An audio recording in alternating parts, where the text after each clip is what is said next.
The best person doesn't win. The person who looks like they've already won does. And until you understand why that is, really understand it, down to the psychology, the fear, the ancient patterns running underneath every hiring decision, you're going to keep losing. To people who aren't smarter than you. To people who aren't more qualified than you. To people who just know something you don't. I'm going to show you exactly what they know. The dark psychology behind why competence loses to confidence. Why your preparation was invisible and his performance was everything. Why the interview you thought you aced was already over before you opened your mouth. And by the end of this, you'll never walk into another room the same way again. Let's start with a dead Italian diplomat who understood power better than anyone before or since. His name was Niccolò Machiavelli. Niccolò Machiavelli spent his career watching powerful people. And one thing he noticed over and over: the princes who succeeded weren't always the most virtuous, the most intelligent, or even the most competent. They were the ones who understood how to appear powerful. In The Prince, he wrote something that should be tattooed on every job seeker's brain. Men judge generally more by the eye than by the hand, for everyone can see and few can feel. Everyone sees what you appear to be. Few really know what you are. Think about it this way.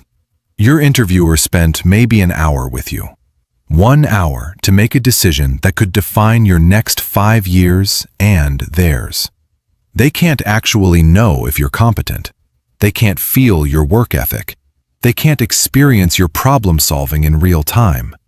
All they have is what they can see in that hour. And what did they see? Maybe they saw someone nervous, someone who needed this too badly, someone who answered questions correctly but didn't command the space. Meanwhile, the other candidate? Maybe they were objectively less qualified, but they walked in like they were doing the company a favor by being there. They told stories instead of reciting bullet points. They made the interviewer laugh. They mentioned they had other offers, casually, like it was no big deal. Here's what happened. They performed confidence. And confidence in that room looked identical to competence. Your actual competence was invisible. Their performed confidence was everywhere. Machiavelli watched Cesare Borgia, a ruthless Italian prince, conquer cities not just with armies, but with theater, with the careful management of fear and admiration, with entrances designed to make people believe he'd already won before the battle started. Your competitor did the same thing.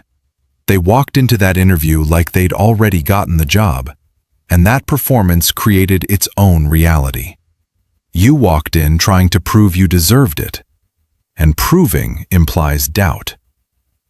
Let's talk about what was really happening in your interviewer's head. Thomas Hobbes understood something most people miss. We don't make decisions rationally. We make them to avoid pain, to avoid looking stupid, to avoid the worst-case scenario. In Leviathan, Hobbes argued that humans are fundamentally driven by fear. Fear of chaos, fear of humiliation, fear of making the wrong choice and suffering the consequences. Your hiring manager wasn't thinking, who's the best candidate? They were thinking, who's the safest hire? And here's the dark psychology. Safe doesn't mean best. Safe means defensible. Think about it this way. If they hire you and you're excellent, they look competent. Good hire. Well done. If they hire you and you struggle, everyone asks, why did you hire them? What were you thinking? But if they hire the candidate from Oxford, or the one whose dad plays golf with the CEO, or the one who just felt right, even if that person bombs, the hiring manager has cover. They had a great resume. Everyone liked them in the interview. They came highly recommended. See how that works? The pedigreed failure is forgivable. The unknown failure is a black mark on your judgment. I've seen this play out 100 times. In London finance, in Toronto tech firms, in Sydney consultancies, in Berlin startups. The hiring manager is protecting themselves first. Finding the best candidate is secondary. And the candidate who makes them feel safe, through credentials, through connections, through sheer self-assurance, wins. Your actual competence? That's a gamble they have to take on faith. The other candidate's appearance of competence? That's insurance. Hobbes would tell you, you weren't competing against another candidate. You were competing against your interviewer's fear of making a mistake. And you didn't even know that was the game. Let me take you back 2,000 years. Livy and Tacitus, Roman historians, chronicled how leaders rose and fell in the Republic and Empire. And one pattern shows up again and again. Success in Rome wasn't just about ability. It was about spectacle. Roman senators didn't just argue policy, they performed it. The right toga, the right rhetorical flourishes, the cultivated appearance of gravitas, that untranslatable Roman quality of weightiness, seriousness, authority.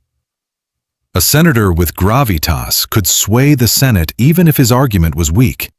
A senator without it could have the best policy proposal in Rome and get ignored.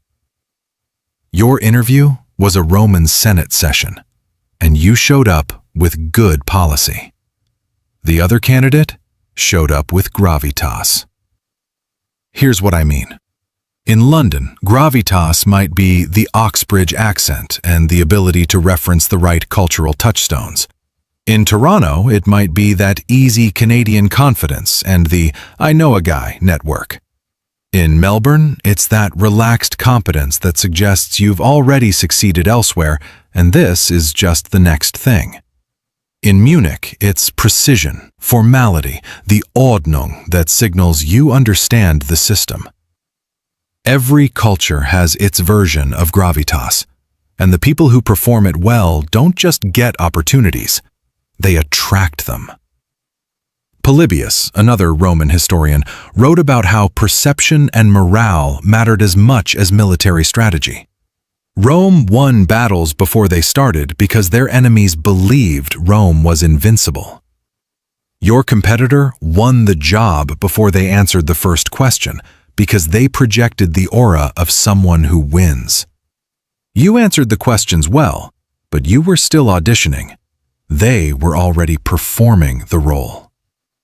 The Romans knew the performance of power creates actual power. 2,000 years later, nothing's changed. Max Weber spent his life studying modern bureaucracy, and he asked a crucial question. In a rational system, how do people actually get selected for positions? He identified 3 types of authority. Traditional, because that's how it's always been. Charismatic, because the person is compelling. And rational legal, because of credentials and rules.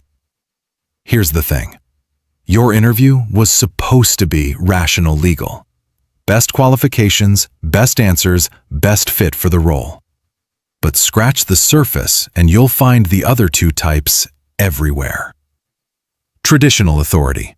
They went to Cambridge. We always hire Cambridge grads. Charismatic authority. I don't know. They just felt right. They had presence. Weber understood that even in modern, supposedly meritocratic organizations, human psychology bleeds through. Think about it this way. In Germany, you might lose to someone with the right apprenticeship background or university network, traditional authority masquerading as merit. In the UK, it's the old-school tie and the accent that signals class. In Canada, it's who you know in the industry. In Australia, it's the cultural fit. Would I want to grab a beer with this person? The system pretends to be rational, but it's shot through with subjectivity, bias, and pattern matching. And the candidates who win aren't necessarily the ones who check all the boxes. They're the ones who trigger the interviewer's unconscious yes. The feeling that this person is like us, that they'll fit, that they're safe.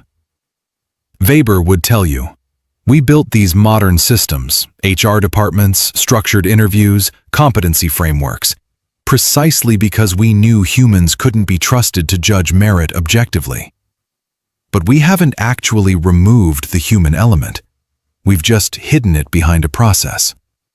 And the people who win are the ones who game the hidden part while appearing to excel at the visible part. Montesquieu designed his entire political philosophy around one idea.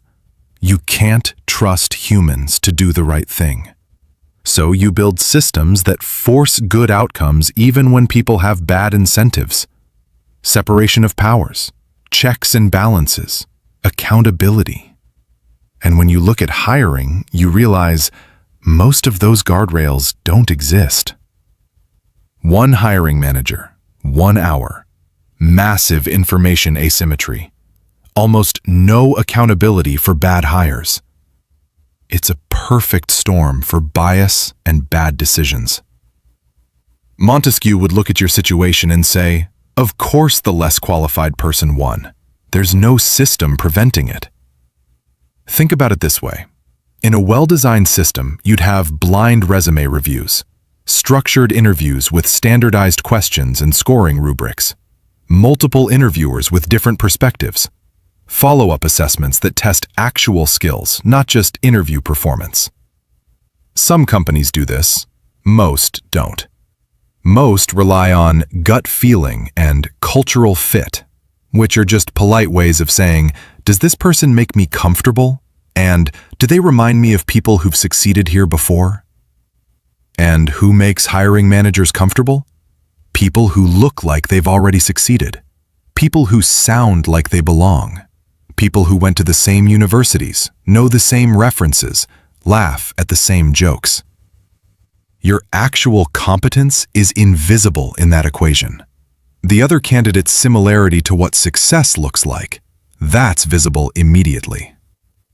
Montesquieu would tell you, don't just be angry at the hiring manager. Be angry at organizations that claim to be meritocratic while using processes that are anything but. But he'd also tell you, until those systems exist, you have to navigate the world as it is. Jean-Jacques Rousseau believed humans start out good and get corrupted by society, by competition, by the constant need to compare ourselves to others and perform success. And honestly, your situation is exactly what he was talking about. The other candidate probably isn't a better person. They've just internalized the game earlier. They learned, maybe at an expensive private school, maybe from well-connected parents, maybe just from watching what works, that in modern society, the appearance of competence often matters more than competence itself.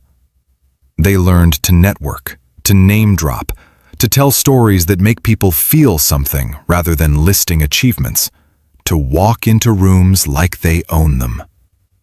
You showed up with your qualifications and your preparation and your genuine desire to do good work. Noble? Absolutely. Effective? You already know. Rousseau would say this whole situation, the performance, the networks, the credentialism, is a symptom of a society that's lost its way, where seeming valuable has replaced being valuable. And you know what? He's probably right. But here's where Rousseau becomes useless. He offers no practical solution. He mourns what we've lost, but doesn't tell you how to survive in what we've become. Because here's the brutal truth. You can be philosophically right and professionally destroyed. You can be Rousseau's uncorrupted natural man, honest, hardworking, substantive, and watch opportunity after opportunity go to people who understand that modern professional life rewards the performance, not just the reality.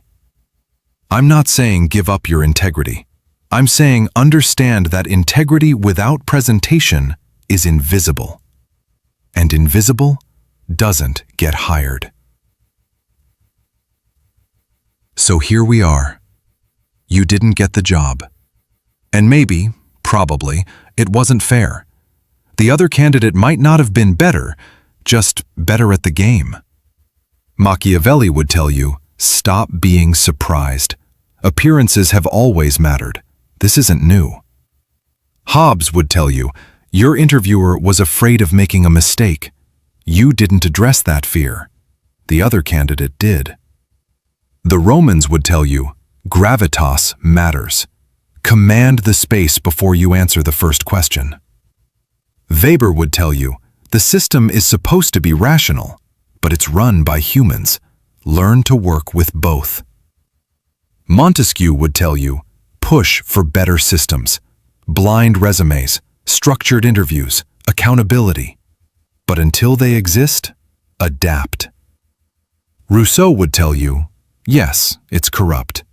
No, complaining won't change it. Now you have a choice. You can keep showing up the same way, qualified, prepared, hoping merit will speak for itself, and you can keep losing to people who understand that merit is invisible until someone takes the risk to look for it. Or you can learn what they already know. In professional life, the story you tell about yourself matters as much as the truth. The confidence you project matters as much as the competence you possess. The way you make people feel matters more than the bullet points on your CV. I'm not saying become a fraud. I'm saying understand that competence without presence is a gamble most hiring managers won't take. The next time you walk into that interview room, think about what you're really selling. Not just your skills, but the feeling that hiring you is the safe, smart, obvious choice. Because that's what your competitor sold. And that's why they're starting Monday. This wasn't comfort. It was a wake-up call. If you're done being the best-kept secret, hit like to signal you're ready to compete. Subscribe and turn on notifications. In the next dossier, we don't just diagnose the problem. We hand you the weapon to fix it. The game is rigged. You can complain about the rules, or you can master them.